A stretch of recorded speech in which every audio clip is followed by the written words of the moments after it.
Good morning. कैसे हैं आप लोग? उम्मीद करते हैं कि अच्छे ही होंगे।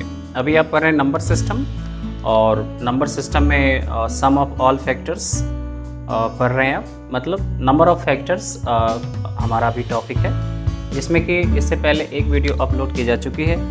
अगर आप नहीं देखें तो उससे पहले देखिए ज़रूर, क्योंकि सारे कंसेप्ट जो भी बेसिक है उसमें दिया गया है। ठीक है, और आज हम उससे आगे बढ़ते हैं।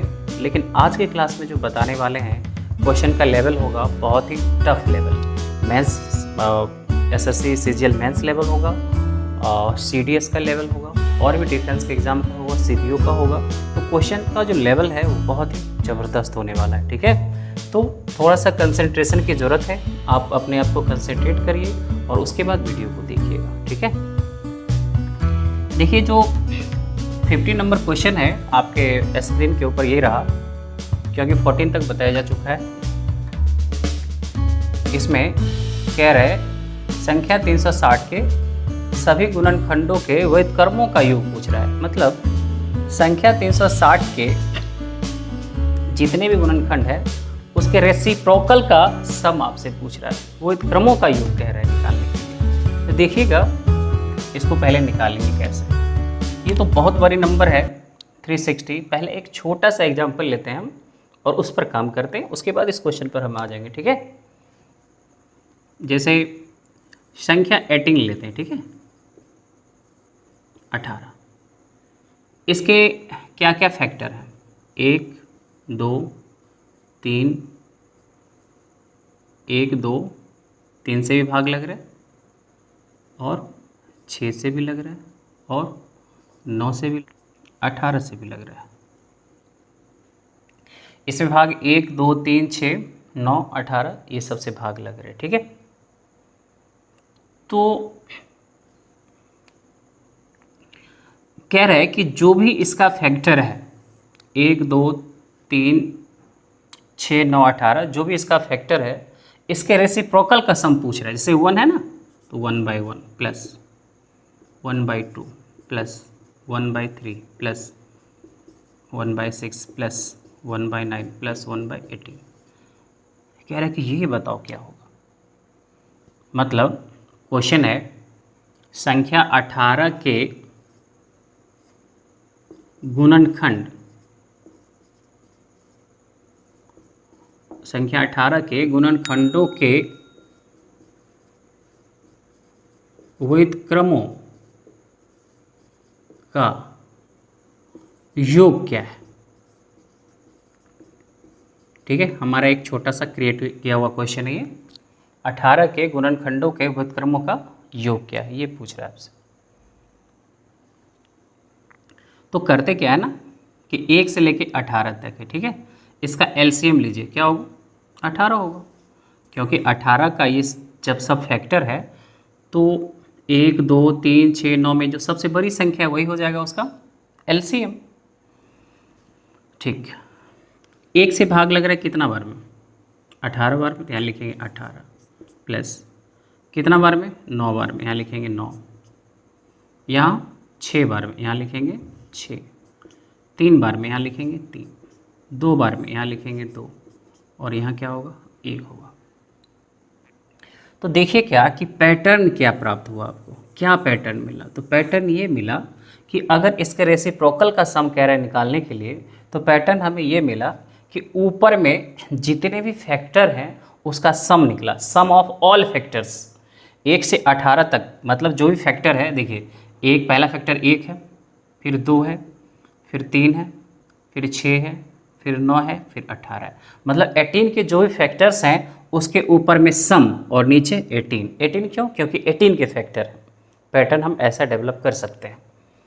जोड़ लीजिए, 1 2 3 3 6 6 6 12 12 9 21 18 39 39/18। आप डिवाइड कर दीजिए, जो आंसर आना होगा आ जाएगा। लेकिन इसको आप ट्रिकी कैसे सोचेंगे, इसको ट्रिकी कैसे सोचेंगे ये समझिए। आपको ये सब चीज़ हम बता चुके हैं, बस यहाँ थोड़ा सा क्वेश्चन चेंज हो चुका है। यहाँ पे ट्रिकी कैसे सोचेंगे ये देखिएगा, क्या लिखा हुआ है? 18। तो आपको पता है कि इसके रेसिप्रोकल का सम कैसे निकालेंगे। ऊपर में क्या होगा कि सम ऑफ ऑल फैक्टर्स बाय 18, ऊपर में सम ऑफ ऑल फैक्टर्स ये निकला था ना, सम ऑफ ऑल फैक्टर्स 18 का बाय 18। तो सम ऑफ ऑल फैक्टर्स कैसे निकलता है देखिए, 2 का पावर इसको क्या 3 का पावर 2 मल्टीप्लाई 2 लिख सकते हैं। सम ऑफ ऑल फैक्टर्स निकालने के लिए कंसेप्ट आपको बताया गया था, 3 का पावर 2 है तो 3 का पावर 0 प्लस 3 का पावर 1 प्लस 3 का पावर 2 मल्टीप्लाई 2 का पावर 0 प्लस 2 का पावर 1। क्या आपको पता है सम ऑफ ऑल फैक्टर्स कैसे निकालते हैं? अगर नहीं देखे हैं तो इससे पिछली वाली वीडियो को आप देख लीजिएगा। इस तरह से निकालते हैं। फिर क्या हो रही है, किसी भी संख्या का पावर 0 1 होता है तो 1 और 3 4, 4 9 13, और यहाँ पे क्या लिखेंगे 3, 39/18, तो ये होगा 39/18। देख पा रहे, क्या आप कंसेप्ट समझ रहे हैं? कहा 18 का बताओ, जितने भी फैक्टर है उसके रेसिप्रोकल का सम, उसके व्युत्क्रमों का योग पूछा। तो 18 का पैटर्न डेवलप यही हो रहा है, 18 के जितने भी फैक्टर है उसका सम, तो 18 का जितना भी फैक्टर है उसका सम निकाल लिए।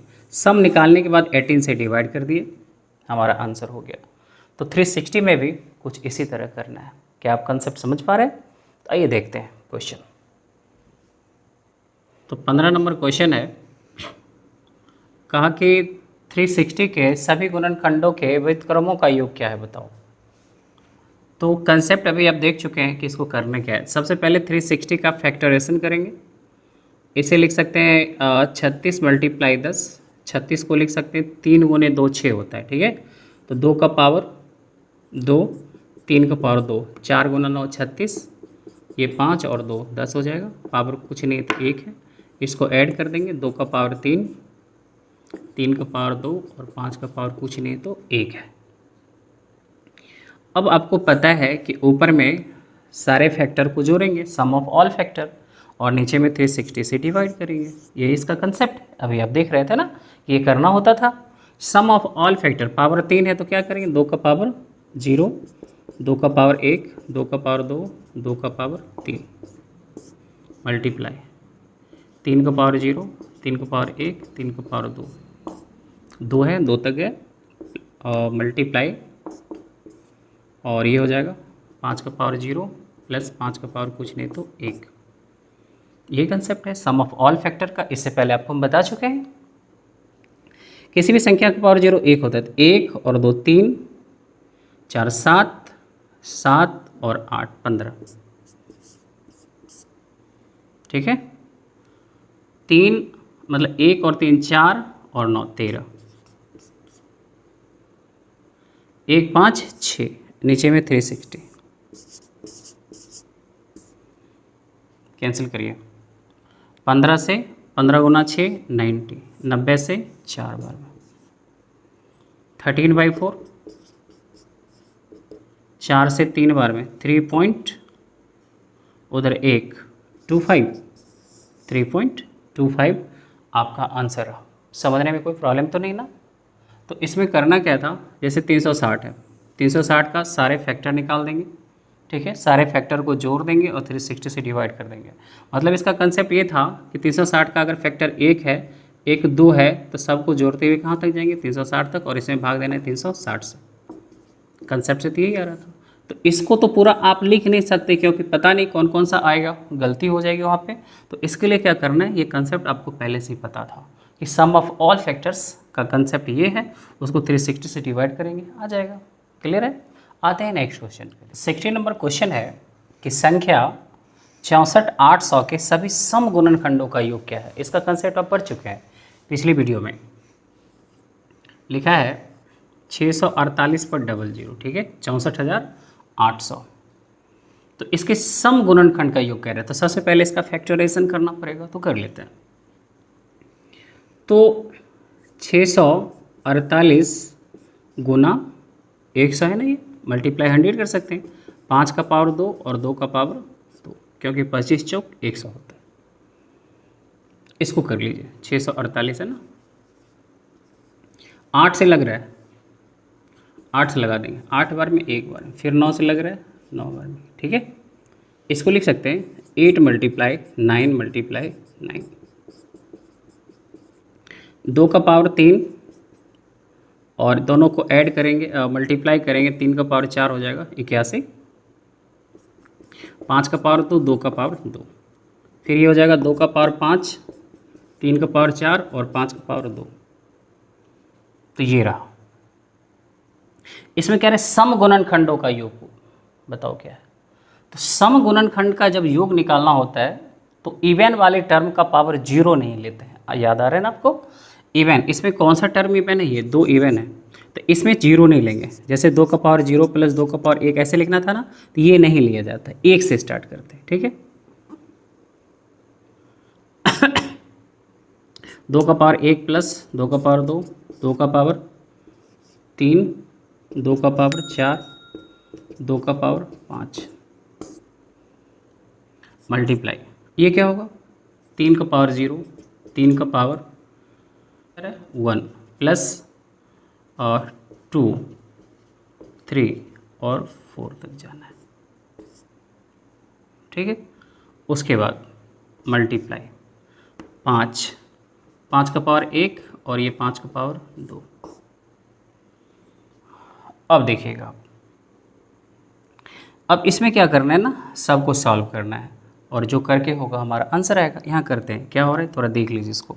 तो ये हो रहा है आपका 2 और 4, 6, 6 और 8 14, 14 और 16 30, 30 और 32 62 मल्टीप्लाई, ठीक है। ये कह रहा है 1 और 3 4, 4 और 9 13, 13 और 27 40, 40 और 81, ठीक है। 81 40, ये 1 8 4 12 121, यहाँ लिखेंगे 121 मल्टीप्लाई 25 और 1 26, ठीक है। इसी को मल्टीप्लाई करके हमारे पास जो ऑप्शन है उसको लाना है। तो ऑप्शन में हम ये देख लेंगे ना, ये सबको मल्टीप्लाई करेंगे तो कौन सा ऑप्शन मैच करेगा। तो 6 गुना 1 6, 6 गुना 2 12 का 2, देख रहे हैं सारे ऑप्शन का यूनिट डिजिट जो है ना 2 आ रहा है। तो चलो ऑप्शन ए है उसे ट्राई करते हैं। ए में दिया है 2 3 2 5 6 2। आप यहाँ पर देखिए कि ये जो फैक्टर है 11 से डिविजिबल है, क्योंकि यह 11 मल्टीप्लाई 11 मतलब 11 से भाग लग रहा है। जब इसको गुना करेंगे तो किसके मल्टीपल में होगा, 11 के मल्टीपल में होगा। और ऑप्शन ए जो है चेक कर लेते हैं, ऑड प्लेस का सम और इवन प्लेस का सम का डिफरेंस या तो 0 या तो 11 से डिविजिबल होना चाहिए, तो 11 से डिविजिबल होगा। तो देख लेते हैं, 4 2 2 4 और 6 10, यहाँ 10 और ये क्या हो रहा है 5 3 8 और 2 10, 10 10 10 माइनस 10 कितना हो रहा है 0, डिफरेंस 0 हो गया, मतलब ये 11 से डिविजिबल है। आप अगर इस चीज़ को नहीं भी समझ पा रहे जो अभी हम बताएं, कोई बात नहीं, जस्ट इसके जो नेक्स्ट हमारा चैप्टर होने वाला है test of divisibility, rule of divisibility, विभाज्यता के नियम बताएंगे। वहाँ पर आप देखते ही बता सकते हैं कि कौन सी संख्या किस नंबर से डिविजिबल है। तो ये 11 से डिविजिबल था, हम चेक कर लिए, हमारा ऑप्शन ए हो गया। या अगर आपको रूल नहीं पता है तो कोई बात नहीं, एग्जाम का जब आप सामना करेंगे, एग्जामिनेशन को जब फेस करेंगे उस समय तो ऑल सिलेबस तो क्लियर रहेगा, और जब ऑल सिलेबस क्लियर रहेगा तो टेस्ट ऑफ डिविजिबिलिटी का रूल वहाँ पे अप्लाई कर सकते हैं। यहाँ आपको प्रॉब्लम हो रही होगी तो कोई दिक्कत नहीं है, आप सबको आपस में मल्टीप्लाई करिए और जो ऑप्शन मैच करेगा वही आपका आंसर होगा, ठीक है। नेक्स्ट 17 नंबर क्वेश्चन कह रहा है कि 64 800 के सभी विषम गुणनखंड का योग कह रहा है। सेम क्वेश्चन है, वहाँ सम था, यहाँ विषम। 64 800 के विषम गुणनखंड का योग क्या है ये पूछ रहा है आपसे। तो इसका फैक्टराइजेशन अभी तुरंत आप देखें, वो ये देखे हैं कि इसको ऐसा कर लेते हैं 216 गुना 3 और ये 2 का पावर 2 5 का पावर 2 ऐसा होगा 648। 216 को क्या लिख सकते हैं, 216 को लिख सकते हैं 6 का पावर 216 होता है 6 का पावर 3, तो 6 का पावर 3 लिखेंगे 216 को, मतलब 2 का पावर भी 3 और 3 का पावर भी 3 और ये 3 और ये 2 और ये 5 का पावर 2। तो अब क्या हो जाएगा, यहाँ पे पावर 3 है 2 का, और यहाँ है 2 का पावर 5, और ये 3 का पावर 4 और 5 का पावर 2। ठीक है, अब इसको क्या करिए आप, 2 का पावर 5 है, 3 का पावर 4 है, 5 का पावर 2 है, इसको क्या करना है आप समझिए। इसको क्या करना है कि सम गुणनखंड का योग कह रहा है तो विषम वाले को नहीं लेंगे। सम गुणनखंड का योग है, सॉरी विषम गुणनखंड का योग कहेगा तो सम वाले टर्म को नहीं लेंगे। तो करिए इसको, 3 का पावर 0, 1 2 3 4, 5 का पावर 0, 5 का पावर 1, 5 का पावर 2। ठीक है, 1 3 9 27 81, 1 5 25। अब देखिए 4 और 9 13, 13 27 40 और 81 121 31। अब यहाँ पर देखिए, और हमारे पास जो ऑप्शन है क्या क्या वो भी देख लीजिए, 37 50, और हमारे पास ऑप्शन है 37 51 और 7502, और हमारे पास ऑप्शन है 7503। आप यहाँ पर देखिएगा कि जब मल्टीप्लाई करेंगे तो यूनिट डिजिट इसका क्या आ रहा है, 1 आ रहा है, और जबकि यूनिट डिजिट मात्र एक ही में 1 है। ठीक है, तो हमारा ऑप्शन क्या होगा, बी होगा। नेक्स्ट क्वेश्चन देखते हैं। देखिए 18 नंबर क्वेश्चन है कि यदि n बराबर जो दिया हुआ है तब n के कुल कितने धनात्मक गुणनखंड होंगे। बहुत अच्छा क्वेश्चन है, 2017 सीजीएल मेंस का पूछा हुआ क्वेश्चन है, तो अच्छे से समझिएगा इसको। n बराबर दे रखा है 4 to the power 11 plus 4 to the power 12, 4 to the power 13 plus 4 to the power 14। तो इसमें क्या कॉमन हो सकता है, 4 का पावर 11 हो सकता है ना। यहाँ क्या होगा, 1 11 निकल गया तो पावर 1 रहेगा, यहाँ पावर 2 रहेगा, और यहाँ पावर 3 रहेगा। 4 का पावर 11 ऐड कर दीजिए ना, 1 4 5 5 और 16 21, 21 और 64 85। ठीक है, 85। क्या लिख सकते हैं, 4 का पावर 11 को ऐसा लिख सकते हैं 2 का पावर 22, क्योंकि 4 का पावर 11 है तो 2 का पावर 2 का पावर 11 तो होगा 2 का पावर 2 गुने 11, आपस में मल्टीप्लाई हो जाएगा, 2 का पावर 22 हो जाएगा ना, डबल हो जाएगा। तो और ये 17 और ये 5, सब का power 1 1। Sum number of all factors चाहिए हमें, तो सब के पावर में 1 1 ऐड करके और आपस में क्या करेंगे, मल्टीप्लाई करेंगे। तो क्या होगा, 22 है तो 22 प्लस 1, 1 प्लस 1, 1 प्लस 1। ठीक है, 23 गुना 2 46 गुना 2 92, तो ये हो जाएगा 92। आपस में जब मल्टीप्लाई करेंगे तो 92 होगा। क्या समझने में कोई प्रॉब्लम है? आपको तो पता ही है नंबर ऑफ ऑल फैक्टर्स का क्या कंसेप्ट है। बस इसका एक फैक्टराइजेशन करना था, कॉमन किए, कॉमन करने के बाद इसको प्राइम फैक्टर में ले जाना है, और प्राइम फैक्टर में जाने के बाद क्या है ना, ऑल फैक्टर्स हमें निकालना था, तो इस तरह से मल्टीप्लाई कर लिया। सबके पावर में 1 1 जोड़ के आपस में गुना किया जाता है। क्लियर है? देखिए इसके बाद जो भी क्वेश्चन है बहुत ही वीवीआई क्वेश्चन है। हाँ, समझने में थोड़ा सा कंसंट्रेशन की ज़रूरत है। वीडियो को 1 बार 2 बार 3 बार आप देखिए, लेकिन इसको समझिए। और जो भी क्वेश्चन है नंबर सिस्टम का एक अच्छे लेवल का क्वेश्चन है, सारा हम लिए। हम चाहते थे सब क्वेश्चन को छोड़ देते और लॉलीपॉप क्वेश्चन लेके आपको ट्रेलर दिखा के निकाल सकते थे, जैसा कि और लोग करते हैं। लेकिन हम बिल्कुल ऐसा नहीं किए हैं, क्योंकि हम चाहते हैं कि आपको कुछ सिखाएं, आपको हम ऐसे क्वेश्चन भी सिखाएं जो आपको पहले से नहीं पता है। तो सारे क्वेश्चन को हम सिखाना चाहते हैं, थोड़ा सा आपको लेबर करना पड़ेगा। ठीक है, आते हैं नेक्स्ट क्वेश्चन। देखिए 19 नंबर क्वेश्चन है कि यदि n is equals to dash, तब n कितने पूर्ण वर्ग संख्या द्वारा विभाजित है। मतलब ये जो इक्वेशन है कितने पूर्ण वर्ग संख्या द्वारा डिविजिबल है, क्वेश्चन हमारा ये का। अब इसको आप अच्छे से समझिएगा। देखिए एक एग्जाम्पल हम लेते हैं छोटा सा, 64 लेते हैं।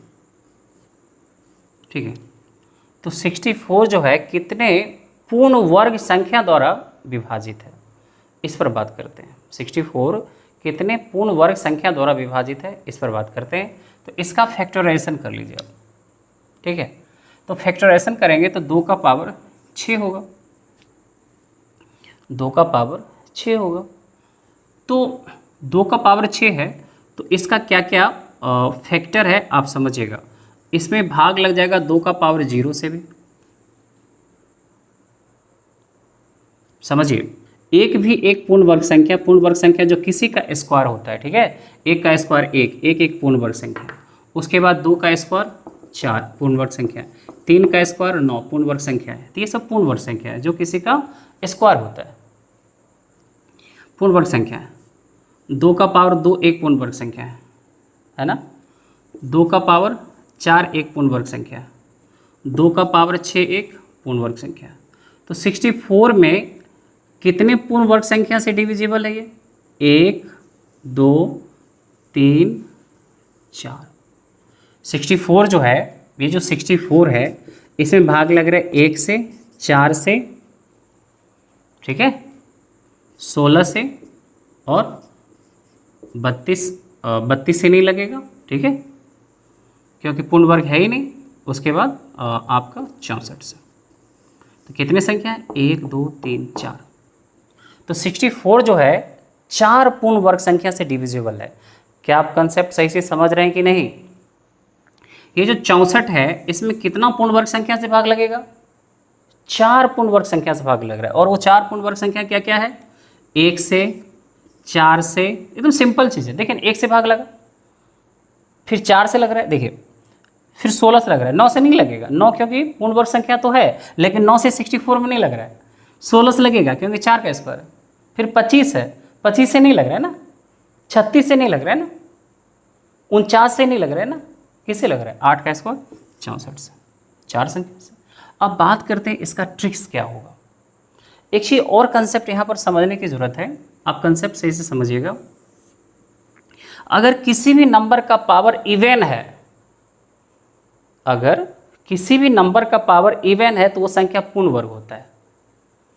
किसी भी नंबर का पावर इवन है तो पूर्ण वर्ग होगा। जैसे 3 का पावर 2 पूर्ण वर्ग, 3 का पावर 3 पूर्ण वर्ग नहीं है, 3 का पावर 4 फिर पूर्ण वर्ग हो गया। क्या से ये समझिए। तो छोड़िए हमारा क्या कंसेप्ट है, इसको हम कैसे ट्रिकी अप्लाई करेंगे इसको समझिए। 2 का पावर, ये हमारा 64 था, ठीक है। ये जो 64 है ये क्या है? 2 का पावर 6। 64 है 2 का पावर 6। तो क्या करिए, इसके पावर को 2 से डिवाइड कर दीजिए। पावर को 2 से डिवाइड कर दीजिए। पावर को 2 से डिवाइड करके कितना आ गया? 3 आ गया। 2 से डिवाइड करके कितना आ गया? 3 आ गया। 3 में 1 ऐड कर दीजिए ऊपर से, कितना हो जाएगा? 4। हाफ करके 1 ऐड कर दीजिए, कितना? 4। तो हमारा आंसर क्या होगा? 4 होगा। 1 2 3 4। समझ में बात आ रही है? चलो कोई और एग्जांपल लेते हैं, क्लियर हो जाएगा, टेंशन नहीं लेना है, ठीक है। जैसे हम लेते हैं 30, एकदम छोटा सा एग्जांपल है 30। 30 में कितने पूर्ण वर्ग 30 में कितने पूर्ण वर्ग संख्या से भाग लगेगा, ठीक है, ये हमारा क्वेश्चन है। 1 से, 4 से लगेगा क्या? 1 के बाद पूर्ण वर्ग संख्या 4 है, नहीं लग रहा है। 9 से लगेगा क्या? नहीं लग रहा। 16 से लगेगा क्या? नहीं लग रहा है। उसके बाद फिर नहीं लग रहा है। तो सिर्फ कितना हुआ? 1। मतलब 30 जो है मात्र 1 पूर्ण वर्ग संख्या से डिविजिबल है। अब इसका ट्रिकी कैसे सोचेंगे? तो 30 को लिख सकते हैं 2 गुना 3 गुने 5, सबका पावर कुछ नहीं है तो 1 है। और हम आपको क्या बता चुके हैं? पावर को 2 से डिवाइड करते हैं। इसको जब 2 से डिवाइड करेंगे तो 0 पॉइंट क्या आएगा? 5, ठीक है, 0.5। जैसा कि आप यहाँ देखिए 6 को 2 से डिवाइड किए तो आया 3 आया। तो यहाँ पर क्या करना है कि 2 से डिवाइड करके 0.5 आया, तो 0.5 आया तो हमें इंटीजर लेना है, ठीक है। 0.5 इंटीजर नहीं है, 0.5 इंटीजर नहीं है। तो इससे जस्ट छोटी वाली इंटीजर क्या है आपको? 0.5 से जस्ट छोटी वाली इंटीजर क्या है? 0 है। मतलब 0 के बाद 1 होता है, फिर 2 होता है, फिर 3 होता है। तो इससे जस्ट छोटी वाली इंटीजर क्या है? 0। तो जीरो में मतलब छोटी वाले इंटीजर में एक ऐड करना है। यहाँ पे 2 से डिवाइड करने के बाद डायरेक्ट इंटीजर हमारा 3 आ गया था, इसलिए कोई दिक्कत नहीं, उसमें एक जोड़ के 4 लाए थे। अगर 9 रहता तो 9/2 होता है 4.5, तो हमें लेना है 4.5 नहीं, क्या लेना है 4, और 4 में एक ऐड करेंगे तो क्या हो जाएगा हमारा 5 होगा।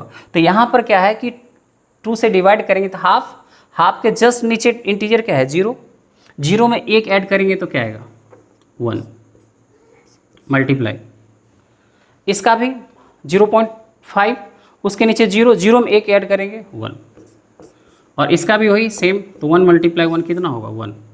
एकदम टेंशन नहीं लेना आपको, हम और बता रहे हैं, ठीक है।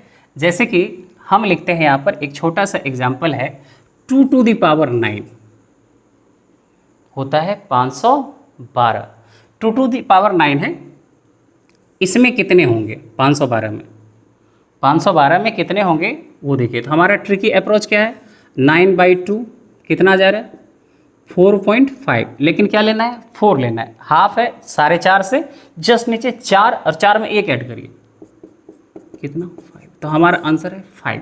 हम आपको करके बता रहे हैं, समझिए। ये 512 होता है, ठीक है, तो 512 होता है, हम यहाँ पे लिखते हैं 512। 512 में किस किस से भाग लगेगा, 1 से लगेगा, 512 में 1 से लगेगा, 4 से लगेगा, 16 से लगेगा, 64 से लगेगा, ठीक है, 256 से लगेगा, 1 2 3 4 5, ये सब परफेक्ट स्क्वायर है। ये 16 का स्क्वायर है, ये 8 का है, ये 4 का है, ये 2 का है, ये 1 का है। तो कंसेप्ट क्लियर है, क्वेश्चन पे आ सकते हैं क्या? तो चलो क्वेश्चन पे आते हैं। तो 19 नंबर क्वेश्चन है हमारा, इसमें कह रहा है 2 का पावर 9 मल्टीप्लाई, स्टार जो है ना रिप्रेजेंट करता है मल्टीप्लाई को, 3⁻7 मल्टीप्लाई 5⁻4 7⁻3। तो कह रहे हैं ना n कितने पूर्ण वर्ग संख्या से डिविजिबल है, इसमें कितना पूर्ण वर्ग संख्या से भाग लगेगा, या इसके कुल कितने पूर्ण वर्ग संख्या, एक ही बात है। यहाँ करिए 2 से डिवाइड, 9 को 2 से डिवाइड करेंगे 4, 4.5, तो 4 + 1 5, क्या लिखना है 5 मल्टीप्लाई, इसको करेंगे 3.5, तो 3, उसे एक छोटी वाली लेना है 3, 3 1 4, ठीक है।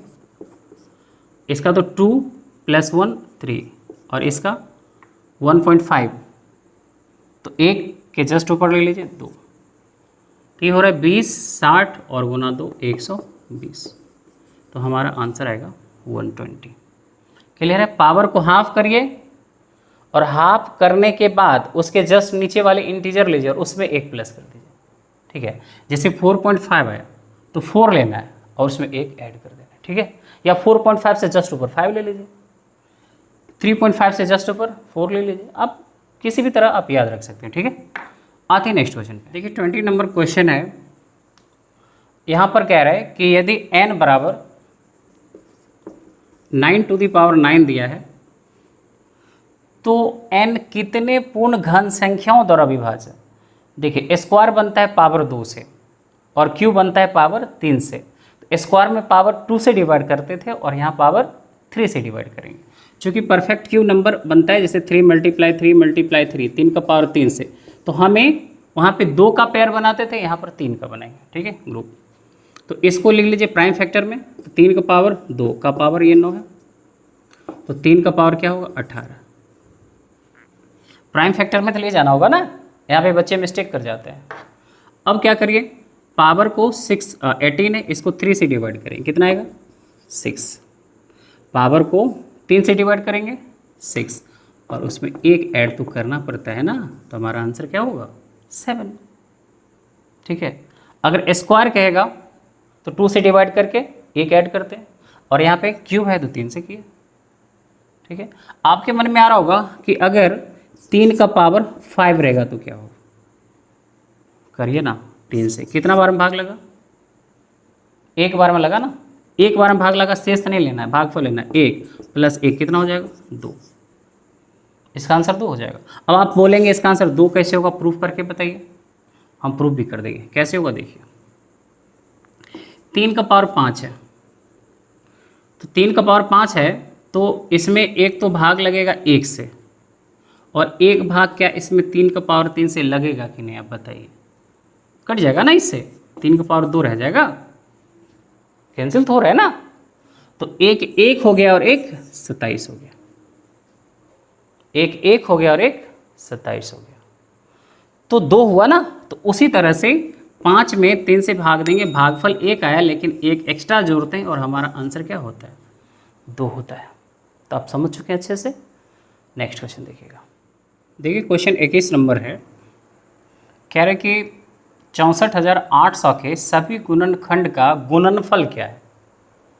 ठीक है, प्रोडक्ट ऑफ ऑल फैक्टर्स। तो इस क्वेश्चन पे आने से पहले एक छोटा सा एग्जांपल लेके पहले हम प्रूफ करते हैं, ठीक है, फिर ट्रिक्स कैसे डेवलप होगा इस पर बात करेंगे और फिर इस क्वेश्चन पे आते हैं। तो सेम क्वेश्चन यही है, 64,800 की जगह हम 60 ले लेते हैं, 60। इसके कितने फैक्टर हैं और वो कौन कौन है, पहले बेसिक से बात करते हैं, ठीक है। 1 और क्या होगा, 2, 3, 4, 5, 5 भी है, 5, 6, 10, 12, 15, 20, 30 और 60, ये सब फैक्टर है। तो आप देखिए कि ये असेंडिंग ऑर्डर में लिखा है, बढ़ते क्रम में। लेफ्ट साइड से फर्स्ट प्रोडक्ट मतलब फैक्टर, और राइट साइड से फर्स्ट, दोनों का प्रोडक्ट कितना आ गया, 60। लेफ्ट साइड से फर्स्ट, राइट साइड से फर्स्ट, दोनों का प्रोडक्ट वही आया जो संख्या है। लेफ्ट साइड से सेकंड, राइट साइड से सेकंड, इस दोनों का प्रोडक्ट 60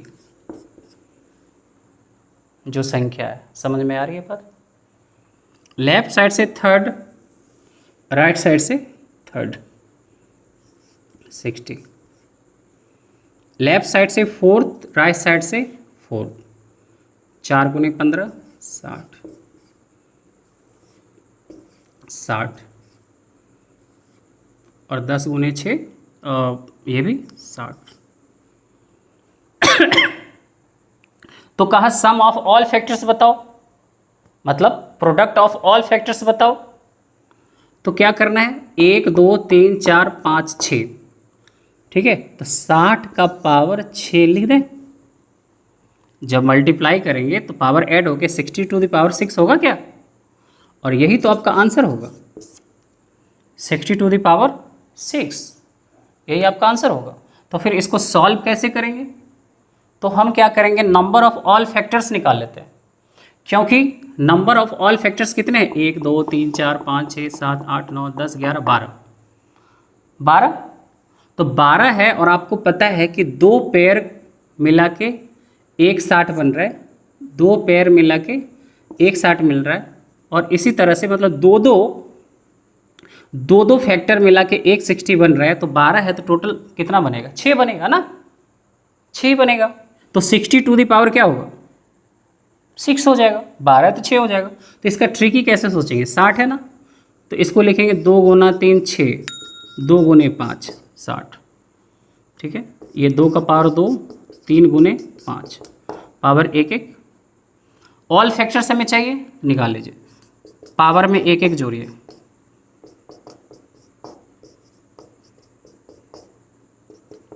3 मल्टीप्लाई 2 कितना हो रहा है, 3 गुने 4 12, 12 आया क्या, और 12 आया तो नंबर लिखिए, नंबर के ऊपर, ठीक है, नंबर के ऊपर फैक्टर्स बाय 2, यही आंसर होगा। जिस नंबर का फैक्टर है फैक्टर्स बाय 2, मतलब all factors, number of all factors bye 2, मतलब जैसे 60 के टोटल कितने फैक्टर आए, 6, तो 60 के टोटल, सॉरी 60 के कितने फैक्टर है टोटल, 12, 12 फैक्टर है, तो पावर कितना हो जाएगा, 6, 60 का पावर 6 होगा। आपके मन में एक चीज़ आ रहा होगा कि अगर फैक्टर 13 होगा तो क्या आएगा, आपके मन में आ रहा होगा कि फैक्टर 13 होगा तो क्या होगा। तो फैक्टर अगर 13 होगा तो ये हो जाएगा 60 का पावर 13/2, पावर फ्रैक्शन में रह जाएगा। हम इस पर भी आएंगे, इसके लिए कोई बात नहीं। लेकिन यहाँ हमारा आंसर है 60⁻6, चूँकि कितना आ गया 12, और जब 12 आ गया तो 60 का पावर 12/2 मतलब 60 का पावर कितना आ जाए 6। तो ये आपका हुआ कंसेप्ट और ट्रिक्स। अब आते हैं हम क्वेश्चन पे। तो देखिएगा क्वेश्चन, तो 64,800 है, ठीक है। इसके फैक्टर अभी कुछ देर पहले निकाले थे, नहीं याद है कोई बात नहीं, निकाल लीजिए। 216 गुना 3, 2 का पावर 2, 5 का पावर 2, 216 होता है 6 का पावर 3, 6 होता है 2 का पावर 3, 3 का power 3, 3 power 2 power 5,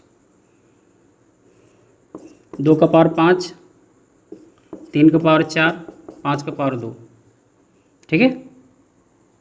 all factors चाहिए, 5 है तो 5 + 1 मल्टीप्लाई 4 + 1 मल्टीप्लाई 2 + 1, 6 गुना 5 गुना 3,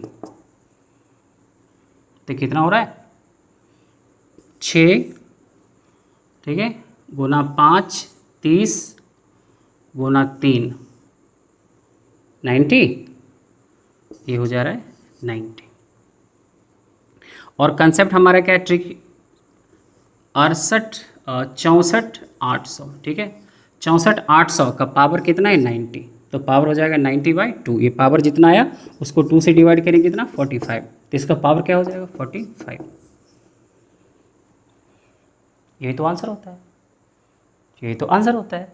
मतलब इसको 64,800 गुने 64,800 गुने 64,800 गुने 64,800 कितना बार 45 बार होगा।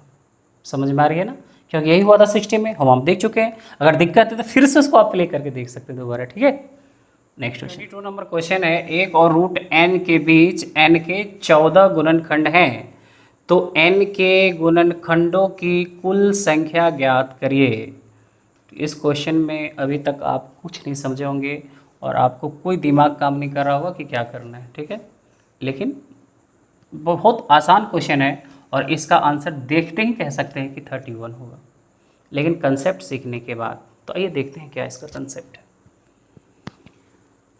देखिए कोई भी नंबर लेते हैं, ये एक नंबर लेते हैं 60, तो ये जो 60 है इसके टोटल फैक्टर्स कितने हैं 12 है, इसके टोटल फैक्टर्स 12 है। तो जो परफेक्ट स्क्वायर नंबर होता है, कोई भी जो परफेक्ट स्क्वायर नंबर है उसके जो फैक्टर्स होते हैं ना ऑड में होते हैं। कोई भी जो परफेक्ट स्क्वायर नंबर है उसके फैक्टर ऑड में होते हैं, और नॉन परफेक्ट जो स्क्वायर नंबर है उसके फैक्टर हमेशा इवन में होता है। ये किसी का स्क्वायर नहीं है इसलिए 12, 30 किसी का स्क्वायर नहीं है इसलिए भाग लगेगा 1 से 2 से 3 से 5 से 6 से 10 से 15 से और 30 से। 1 2 3 4 5 6 7 8, देखिए इवन है ना, यहाँ 8 है इवन है, यहाँ 12 इवन है, ठीक है। तो इसमें जो भी नॉन परफेक्ट स्क्वायर होगा, जो पूर्ण वर्ग नहीं है, उसके जो फैक्टर्स होते हैं वो इवन में होते हैं, और जो परफेक्ट स्क्वायर नंबर है उसके फैक्टर हमेशा ऑड में होते हैं। जैसे समझिए 100 परफेक्ट स्क्वायर है, इसके फैक्टर की बात करिए 1 2 4 5 10 20 25 50 100, 1 2 3 4 5 6 7 8 9, कितना आया 9, 9 आया। आप देख सकते हैं कितना आया 9, क्या है ऑड है ना, 9 एक ऑड नंबर है ना। क्यों आया, क्योंकि ये एक परफेक्ट स्क्वायर नंबर है। क्या आप समझ पा रहे हैं कंसेप्ट। जो भी परफेक्ट स्क्वायर नंबर होगा उसके ऑल फैक्टर्स हमेशा क्या होते हैं ऑड होते हैं। जैसे कि 3 हो सकता है, 5 हो सकता है, 7 हो सकता है, 9 11 13, याद रखिएगा। अब इसमें देखिए प्रोडक्ट ऑफ ऑल फैक्टर्स की बात करेंगे, इसको मल्टीप्लाई करिए कितना होगा 100, यहाँ लिखते हैं 100, इसको मल्टीप्लाई करिए 100, मतलब शुरू से फर्स्ट, अंतिम से फर्स्ट, बाईं ओर से दूसरा, दाहिनी ओर से दूसरा, सब हो रहा है, उसका जो प्रोडक्ट हो रहा है 100 हो रहा है। तीसरा और ये भी तीसरा 100, बाईं ओर से ये चौथा, दाहिनी ओर से चौथा, 5 गुने 20 100। और उसके बाद क्या हुआ, जो बीच में है, जो बीच में हो तो 10 है, तो पूर्ण वर्ग संख्या 10 का स्क्वायर होगा ये, तो 10 को मल्टीप्लाई करने के लिए एक 10 जरूर चाहिए, तो एक 10 है तो एक तो 10 इसमें मिलेगा नहीं, क्योंकि 10 एक ही बार होगा। यहाँ एक को 100 से गुना किए 100 हुआ, 2 को 50 से गुना किए तो 100 हुआ, लेकिन 10 को तो 10 से करना पड़ेगा, 10 है नहीं, इसलिए 10 ये रह जाएगा। ठीक है, 10 ये रह जाएगा। क्या इस 10 को, जो बीच में 10 है, इसे आप 100 रूट अंडर लिख सकते हैं? इसको रूट अंडर 100 लिख सकते हैं? लिख सकते हैं। तो इसको हम ऐसा लिख सकते हैं, रूट अंडर 100 हो सकता है। रूट अंडर 100 क्या हो जाएगा? 10 हो जाएगा वो। अब समझिए आप, क्योंकि 10 रह गया, ये सबको तो मल्टीप्लाई करके 100 100 100 4 टाइम्स 100 आया, और ये 10 यहाँ पर रह गया। इस 10 को यहाँ मल्टीप्लाई करना होगा, तो हम ऐसा लिखे इसको। अब समझिए, 100 है तो 100 गुने 100 गुने 100 कितना हुआ? 1 2 3 4, तो पावर 4 ऐड हो जाएगा ना, बेस से में पावर, मल्टीप्लाई 100 का पावर हाफ, क्योंकि रूट अंडर है ना तो पावर हाफ होता है। ठीक है, अब ये देखिए यहाँ 4 है, बेस से में 4 और हाफ 4.5, तो 100 का पावर 9/2, क्योंकि इसको ऐड करेंगे ना, 4 और हाफ को ऐड करेंगे 4.5 होता है 9/2, तो हमारा आंसर हुआ 9/2। तो इसको ट्रिकी ढंग से कैसे सोचेंगे? ट्रिकी ढंग से कैसे सोचेंगे? तो 100 है, तो 100 का ऑल फैक्टर निकाल लीजिए, 100 का ऑल फैक्टर निकाल लीजिए, 2 का पावर 2, 5 का पावर 2, तो इसका ऑल फैक्टर हो जाएगा 2 + 1 3, 2 + 1 3, कितना हो जाएगा? 3 × 3 9। 100 का ना 100 टू द पावर 9/2, यही तो हमारा आंसर होगा।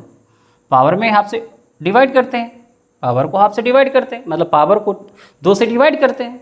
ठीक है, लेकिन यहाँ पर ये तो आपको पहले से पता है कंसेप्ट कि डिवाइड करते हैं, लेकिन यहाँ पर हम बताना क्या चाह रहे हैं वो समझिए आप।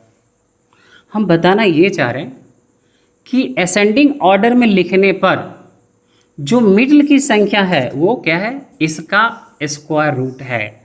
100 का स्क्वायर रूट क्या होता है? 10।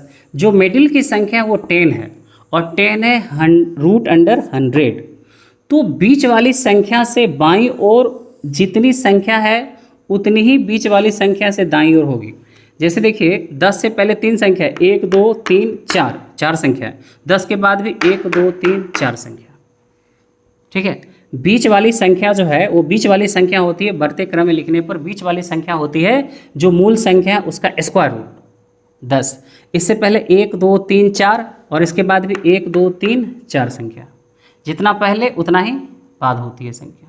ये आप समझ रहे हैं? चलो कोई और एग्जाम्पल लेते हैं, 64 लेते हैं। ठीक है, स्क्रीनशॉट लेना है तो आप ले सकते हैं। 64 लेते हैं, 64 लिया गया, तो इसमें कौन कौन सी संख्या है? देखिए, एक 8, सॉरी 1 2 4, 4 के बाद 8 16 32 के बाद 64। ठीक है, ये है आपका। तो 1 2 3 4 5 6 7, देखिए 7 है, ऑड में है, परफेक्ट स्क्वायर का ऑड में आता है। देखिए ये कितना हो रहा है? 64, 64, 2 गुना 32 64, 4 गुना 16 64, और एक सिर्फ क्या रह गया? 8। तो इस 8 को तो लिखते हैं ना रूट अंडर 64, और ये जो 8 है इसको रूट अंडर क्या लिखते हैं आप? इसी 8 को रूट अंडर 64। तो इससे पहले 1 2 3 संख्या, इसके बाद भी 1 2 3 संख्या, टोटल 7 है, तो पहले 3 बाद 3, यहाँ पे टोटल कितना था? 9 था, तो पहले 4 इसके बाद 4। ठीक है, तो पहली संख्या और ये रूट n, पहली संख्या रूट n के बीच में 3 संख्या है, और पहली ठीक है, और अंतिम संख्या और रूट एन ये हो गया, अगर संख्या n है तो रूट एन, इसके बीच में यहाँ 1 2 3 संख्या है। समझ में आ रही है बात? चलो क्वेश्चन पे आते हैं और उसके बाद क्लियर करते हैं। यहाँ पर देखिएगा, कह रहे यदि 1 और रूट n, 1 और रूट n के बीच में कितनी संख्या है? 14। n के 14 गुणनखंड है क्या? ये 1 और रूट n के बीच में n के 14 गुणनखंड है, तो n के गुणनखंडों की कुल संख्या ज्ञात कीजिए। कहा कि 1 और रूट n के बीच में 14 गुणनखंड है, तो थोड़ा अब समझिए, आपको इससे पहले हम क्या कंसेप्ट दिए थे एकदम क्लियर हो जाएगा। यहाँ लिखे थे 100, ठीक है, और यहाँ हो रहा था रूट अंडर 100, और यहाँ 1 था और लास्ट में 100 था, ठीक है। यहाँ n हो गया मान लीजिए 100, तो ये 10 होता है, ठीक है। तो 10 1 के बीच में कौन कौन संख्या है जो इसमें भाग लगा देगा? तो वो है 1, ठीक है, 2 है, 2 के बाद 4 5, ये सब संख्या है। 10 के बाद फिर क्या है जो 100 को डिवाइड कर दे? 15 20 25, ये संख्या है। तो आप देखिए कि रूट n से और 1 के बीच में कितनी संख्या है? 3, और रूट n और n के बीच में कितनी संख्या है? 3। तो यहाँ कहा कि रूट n और 1 के बीच में कितनी संख्या है? 14। तो रूट n और n के बीच में भी कितनी संख्या होगी? 14, क्योंकि जितना होगा 1 रूट n के बीच में, रूट n यहाँ 100 है, जितना होगा यहाँ 3, तो उतना ही होगा रूट n और 100 के बीच में 3 ही होगा। तो यहाँ भी 14, यहाँ भी 14, चूँकि इसके बीच में क्या रहे चूँकि इसके बीच में क्या रहे 14 है, तो रूट n और n के बीच भी 14 ही होगा। तो कहा कुल संख्या बताओ कितनी है, कुल फैक्टर कितनी है? तो 14 14 28 28 29 30 और 31। देखो ये जो बीच वाली संख्या, जैसे यहाँ पर है 3 और 3 6 6 7 8 9, तो टोटल फैक्टर तो 9 था ना यहाँ पर। तो उसी तरह से इसके बीच में 14 है, बीच में 14 है, ये दोनों को छोड़ के बात करिए आप। 14 और 14 28, ठीक है। उसके बाद 29 30 31, ये जो 14 है ये n को छोड़ के 14 14 28, फिर 3 संख्या 1 2 3 28 3 31। क्लियर है? इसका आंसर होगा 31। तो देखते हैं इसका आंसर क्या था क्वेश्चन। 1 रूट n के बीच में 14 है, ठीक है, तो 14, उसके बाद भी 14 14 28, एक 1 और एक n, एक रूट n, 31, ठीक है। नेक्स्ट क्वेश्चन देखिए, नेक्स्ट क्वेश्चन 23 नंबर है, ये भी 2017 मेंस का ही है।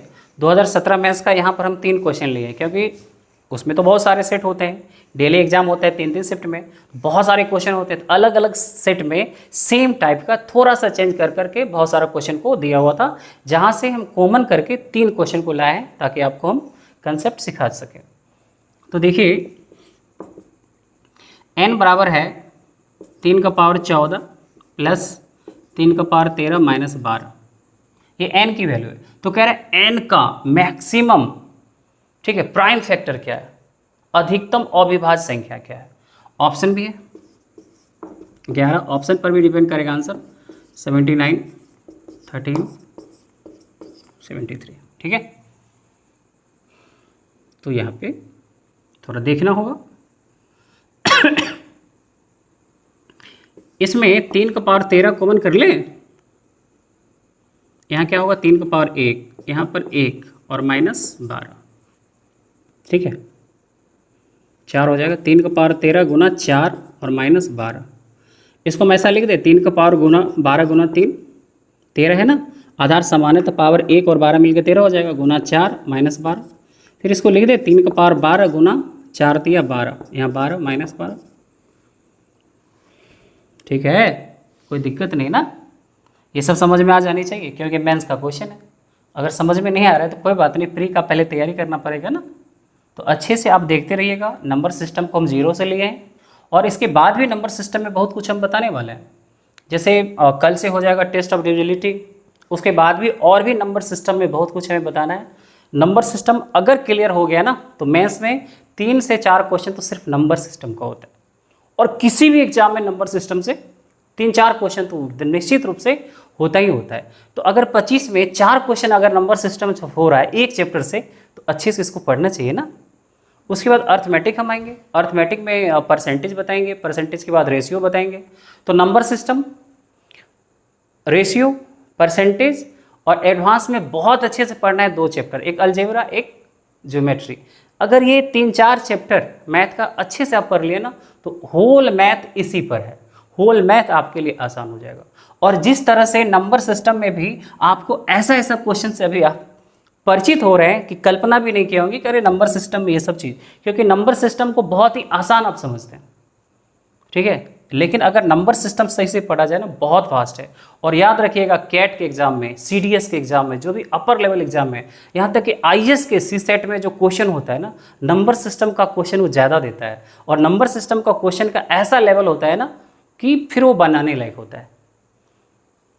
रेशियो, परसेंटेज, ये सब तो आसान है, एडवांस ये सब तो बहुत आसान चीज़ है। आप जब पढ़िएगा तो आपको समझ में आ जाएगा कि कितना आसान है, नंबर सिस्टम से बहुत आसान वो चीज़ है। इसको क्या करना है कि 12 कॉमन ले लेते हैं इसमें, ठीक है। तो क्या होगा 3 का पावर 12 माइनस 1, ठीक है। यहाँ लिख सकते हैं 12 और इसको लिख दे ऐसा 3 का पावर 6 का पावर 2 लिख सकते हैं ना, 12 है मल्टीप्लाई होके 12 आ जाएगा माइनस 1, ठीक है। यहाँ लिखते हैं 12, 3 का पावर 6 होता है 729, ठीक है। तो आपको पता है ना ए स्क्वायर माइनस बी स्क्वायर, तो ए प्लस बी इंटू ए माइनस बी क्या होता है, ए स्क्वायर माइनस बी स्क्वायर, ए प्लस बी इंटू ए माइनस बी, ठीक है। तो यहाँ पर ए प्लस बी इंटू ए माइनस बी, तो ये 3 का पावर 6 729, तो 729 और 1 730, ठीक है। तो यहाँ हो जाएगा 730 मल्टीप्लाई और 729 माइनस 1 728, ठीक। इसलिए दे 12 73 गुने 10 728। आप देखिए इसमें किस किस से भाग लग रहा है, 11 से तो कोई संभावना नहीं है, 79 से भी नहीं है, 13 से भी नहीं, किससे भाग लग रहा है 73 से। तो कह रहा है किससे भाग लग जाएगा, किस प्राइम नंबर से, तो 73 से, ठीक है। तो ऑप्शन के अकॉर्डिंग थोड़ा सा सोचना पड़ता है, ठीक है। नेक्स्ट क्वेश्चन देखिए बहुत अच्छा क्वेश्चन है। 225 से कम प्राकृतिक संख्याओं में कितनी संख्याओं के विषम गुणनखंड पॉसिबल है। तो इसका कंसेप्ट हम दे चुके हैं, बस थोड़ा सा यहाँ पे आप रिवाइज कर लीजिएगा। 225 से कम, 225 से कम कितनी ऐसी संख्या है, 225 से कम कितनी ऐसी प्राकृतिक संख्या है जिनके विषम गुणनखंड पॉसिबल है। तो विषम गुणनखंड उसी का पॉसिबल होता है जो परफेक्ट स्क्वायर है। तो क्वेश्चन इनडायरेक्टली ये कह रहा है कि 225 से कम कितनी ऐसी संख्या है जो परफेक्ट स्क्वायर। तो 225 का क्या आएगा 15, तो 15 से नीचे कितनी संख्या है टोटल, 1 2 3 कहाँ तक 14 तक, 1 से 14 संख्या है। तो 225 से कम कह रहा है, 225 अगर कहता कि 225 तक, 1 से 225 तक टोटल कितनी ऐसी संख्या जिसके विषम गुणनखंड होते हैं, तब तो हमारा आंसर 15 हो जाता कि 15 संख्या है, क्योंकि 15 का स्क्वायर 225 होता है। लेकिन कहा 225 से कम, तो 225 से कम कहा तो टोटल हो जाएगा 1 से लेके कितना 14, तो 14 आंसर हमारा होगा।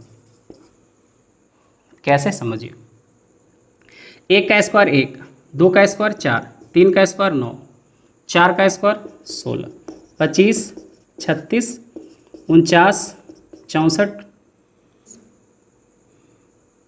फिर 12 का 144, 13 का 169, 14 का 196 और 15 का तो 225। तो 225 से कम कह रहे थे, इसको नहीं लेंगे।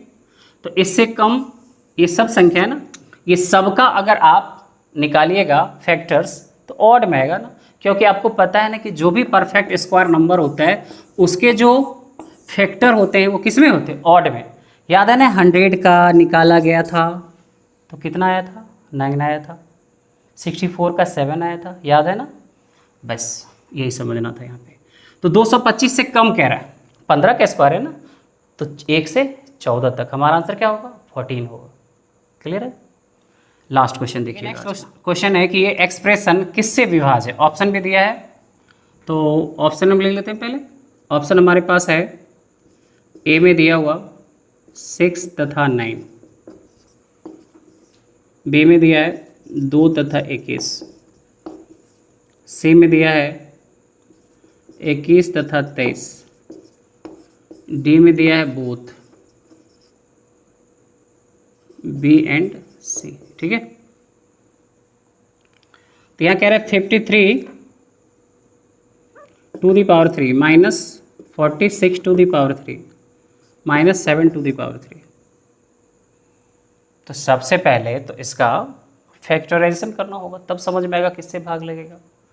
तो करने के लिए ना एक कंसेप्ट आपको पता है, वो होता है क्या है कि यदि a plus b plus c 0 हो अलजेब्रा में, तो a cube plus b cube plus c cube होता है 3abc।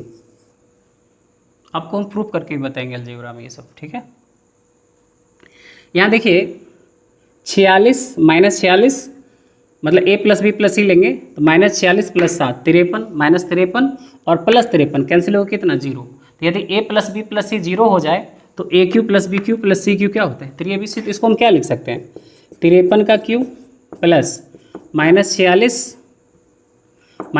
का क्यू करेंगे तो पावर ऑड है तो फिर बाहर माइनस आ जाएगा, प्लस माइनस 7 का क्यू। तो अगर इस तीनों को जोड़ते हैं 53 प्लस 46 प्लस 7 माइनस ये दोनों है, तो ये सब जोड़ते हैं तो माइनस 53 और इसके साथ कैंसिल हो क्या हो रहा है 0। ठीक है, अगर ये 0 हो रहा है तो a cube plus b cube plus c cube कितना होगा 3abc। ये हो जाएगा 3a b a ये b और ये c। ठीक, तो इसको लिखेंगे मल्टीप्लाई करके। अब यहाँ पर देखिएगा कि कह रहा क्या क्या हो सकता है इसका फैक्टर, तो इसका फैक्टर क्या क्या हो सकता है इस पर बात करेंगे। तो यहाँ से 2 निकल जाएगा, 2 गुना 23। तो यहाँ पर देख रहे हैं 6 तो ज़रूर हो रहा है लेकिन 9 नहीं हो रहा है, क्योंकि 9 होने के लिए 3 चाहिए और 3 किसी में नहीं है, तो ए तो नहीं होगा। बी में क्या है कि 2 और 21 है, तो 2 तो हो रहा है और 21 के लिए 7 गुना 3 क्या, यहाँ 21 भी हो रहा है, 2 21 दोनों हो गया, तो बी तो हो जाएगा। सी में फिर देखिए 21 तो है, 21 तो बन गया और ये 2 गुना इसको 23 तो यहाँ पर है ही ना, तो 23 तो 21 23 भी, क्योंकि यहाँ 21 है और यहाँ 23 है, तो 21 23 भी, तो बी सी दोनों, ऑप्शन डी। तो ये रहा आज का सेशन, आप अच्छे से रिविजन करिएगा। जो भी आज क्वेश्चन बताया गया है बहुत ही मेंस लेवल का क्वेश्चन है, CDS का क्वेश्चन है, CGL मेंस का क्वेश्चन है, इसका हम PDF भी आपको दे देंगे। ठीक है, अगर कहीं समझ में कम आया हो तो इसको वीडियो को 2 बार 3 बार 4 बार आप इसको देखिए। ठीक है, और अगर आपको लगता है कि हम अच्छे से नहीं समझा पा रहे हैं तो आपको जो भैया हो या जो सर हो आपको लग रहा है कि वो अच्छा समझा सकते हैं तो उनसे ये क्वेश्चन पूछ लीजिएगा, अगर बना दिए वही काफ़ी होगा। ठीक है, तो उसे आप समझ लीजिएगा, कोई दिक्कत की बात नहीं है। और फिर आप नहीं समझा पाए तो वीडियो को 2-3 बार आप इसको देख लीजिएगा। हमारा प्रयास था कि बहुत ही बेसिक से आराम से इसको समझाया गया। ठीक है, तो मिलते हैं नेक्स्ट क्लास में, बाय, टेक केयर।